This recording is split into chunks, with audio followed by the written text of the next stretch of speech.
Hello అందరికీ welcome to Naseema's world. నేను మీ నసీమాని. ఈరోజు మన కిచెన్లో రెసిపీ వచ్చేసి ఆలు టమాటో కర్రీ. ఈ ఆలు టమాటో కర్రీని చాలా సింపుల్గా, చాలా టేస్టీగా ఎలా చేయాలనేది ఇప్పుడు మన వీడియోలో చూద్దాం. ఈ ఆలు టమాటో కర్రీని రైస్లోకి, అలానే రోటీలోకి, పుల్కాలోకి, దేనిలోకైనా సరే కర్రీ అనేది చాలా అంటే చాలా టేస్టీగా ఉంటుందండి. మరి దీనిని ఎలా చేయాలనేది లేట్ చేయకుండా మన వీడియోలోకి వెళ్ళిపోదాం. ముందుగా 3 పెద్ద సైజులో ఉన్న బంగాళదుంపలను తీసుకొని వీటిని కుక్కర్లో వేసుకొని 4 విజిల్లు వచ్చేంత వరకు బాగా ఉడికించేసుకొని తీసుకోండి. ఇప్పుడు ఇవి చల్లారిన తర్వాత వీటికి పైన పొట్టు ఏదైతే ఉంటుందో ఈ పొట్టు మొత్తాన్ని కూడా ఈ విధంగా తీసేసుకొని వీటిని శుభ్రంగా వాష్ చేసుకొని తీసుకోండి. ఇలా అన్ని పొటాటోస్ని కూడా పైన పొట్టు తీసేసుకొని వీటిని రెడీగా పక్కన ఉంచండి. ఇప్పుడు వీటిని మీడియం సైజులో ముక్కలు కట్ చేసుకోండి. ఈ కర్రీకి ముక్కలు అనేవి మరీ చిన్నగా కాకుండా, అలాగని మరీ పెద్దగా కాకుండా ఈ విధంగా మీడియం సైజులో కట్ చేసుకొని తీసుకోండి. ఇలా ఉంటే కర్రీకి చాలా బాగుంటుందండి. ఇలా అన్ని పొటాటోస్ని కూడా ఈ విధంగా కట్ చేసుకొని ఉంచుకోండి. ఒక సగం వరకు పొటాటో ముక్కని మాత్రం పక్కన ఉంచేయండి. ఇలా సగం పొటాటో ముక్కని తీసేసుకొని పక్కన ఉంచండి. ఇప్పుడు 1/2 కేజీ వరకు టొమాటోల్ని కూడా తీసుకొని వాటిని కూడా శుభ్రంగా వాష్ చేసుకొని వీటిని కూడా చిన్న చిన్న ముక్కలు కట్ చేసుకొని తీసుకోండి. ఇక్కడ ఈ కర్రీకి టొమాటోలు అనేవి పండుగా ఉన్నవి తీసుకుంటే టేస్ట్ అనేది చాలా బాగుంటుందండి. ఇలా వీటిని కూడా చిన్న చిన్న ముక్కలు కట్ చేసుకొని వీటన్నింటిని కూడా రెడీగా పక్కన ఉంచండి. ఈ కర్రీని ఎప్పుడు ఈ స్టైల్లో ట్రై చేయకపోతే ఈసారి తప్పకుండా ఈ రెసిపీని ట్రై చేసి చూడండి. చాలా అంటే చాలా టేస్టీగా చాలా బాగుంటుందండి. ఇప్పుడు స్టవ్ ఆన్ చేసుకొని ఒక కడాయిని తీసుకోండి. దానిలోకి 3 స్పూన్స్ వరకు ఆయిల్ని వేసుకోండి. ఆయిల్ బాగా హీట్ అయిన తర్వాత దీనిలోకి 1 స్పూన్ వరకు జీలకర్ర వేసుకోండి.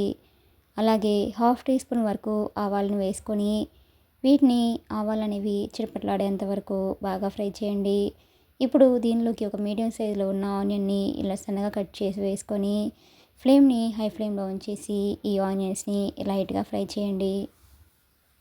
ఇప్పుడు దీనిలోకి ఒక ఎండుమిర్చిని కూడా వేసుకోండి. అలాగే 2 రెమ్మల వరకు కరివేపాకును కూడా వేసుకొని వీటిని బాగా ఫ్రై చేయండి. కరివేపాకు కూడా బాగా ఫ్రై అయిపోయాక దీనిలోకి 1/2 టీ స్పూన్ వరకు పసుపును వేసుకోండి. అలాగే 1/2 టీ స్పూన్ వరకు అల్లం వెల్లుల్లి పేస్ట్ కూడా వేసుకొని మరొకసారి బాగా కలపండి. అల్లం పేస్ట్ అనేది పచ్చివాసన పోయేంత వరకు దీన్ని బాగా ఫ్రై చేయండి. ఇప్పుడు దీనిలోకి మనం ముందుగా కట్ చేసి ఉంచుకున్న టొమాటో ముక్కల్ని కూడా దీనిలోకి వేసుకొని టొమాటో ముక్కలు అనేవి త్వరగా మగ్గడం కోసం కొద్దిగా సాల్ట్ కూడా వేసుకొని మరొకసారి బాగా కలిపేసుకొని మూత పెట్టేసి టొమాటో ముక్కలు అనేవి సాఫ్ట్గా అయ్యేంత వరకు మీడియం ఫ్లేమ్లో వీటిని బాగా ఉడికించండి.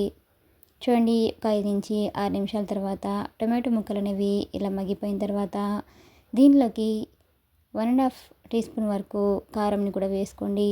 స్పైసీ ఎక్కువగా ఇష్టపడే వాళ్ళైతే కారంని మరి కొంచెం యాడ్ చేసుకోండి. అలాగే మీ టేస్ట్కి తగ్గట్టుగా సాల్ట్ కూడా వేసుకొని 1/2 టీ స్పూన్ వరకు ధనియాల పొడి కూడా వేసుకొని ఇవన్నీ కలిసేటట్లుగా ఒకసారి ఇలా బాగా కలిపేసుకొని మూత పెట్టేసి కారం అనేది పచ్చివాసన పోయి ఆయిల్ పైకి తేలేంత వరకు దీనిని మరొక 2 నుంచి 3 నిమిషాల పాటు బాగా మగ్గించండి.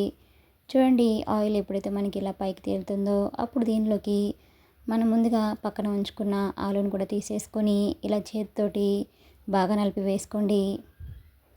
ఇప్పుడు ఇదంతా కలిసేటట్లుగా ఒకసారి ఇలా బాగా కలపండి.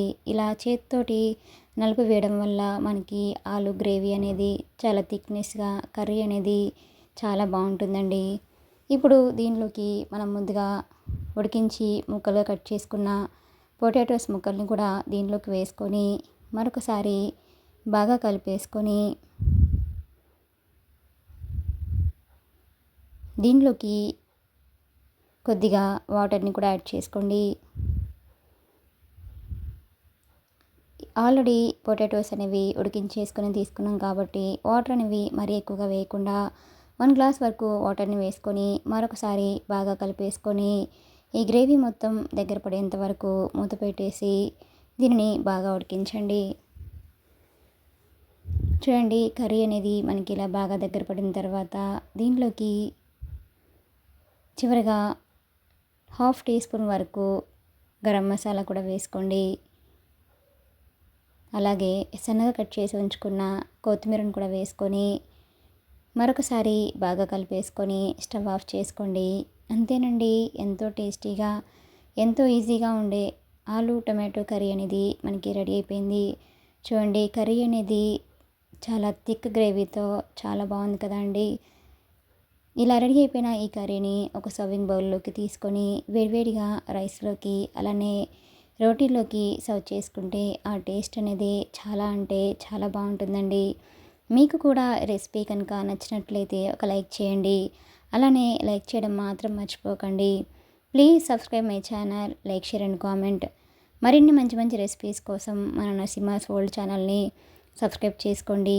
అలానే పక్కన ఉన్న బెల్ని కూడా కొట్టండి. Thanks for watching.